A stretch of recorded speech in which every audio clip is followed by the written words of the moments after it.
భాగంగా ఈరోజు లాఫింగ్ యోగా నేర్చుకుంటున్నా. మరి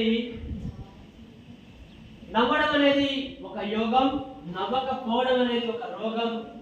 నవ్వుతూ బ్రతకాలి, నవ్వుతూ చావాలి. యోగాలో కూడా laughing yoga or laughter yoga అనేది మనకుంది. నవ్వడం వలన 72,000 నాడులు యాక్టివేట్ అవుతాయన్న విషయాన్ని మనం తెలుసుకోవాలంటే నవ్వుతూ కూడా యాక్టివ్ ఉండొచ్చు, చాలా కాలం బ్రతకొచ్చు, ఎందుకంటే మనస్ఫూర్తిగా నవ్వుతున్నాం అనే విషయాన్ని మనం తెలుసుకుంటూ ఎస్ రెడీ స్టార్ట్. యాక్టివేట్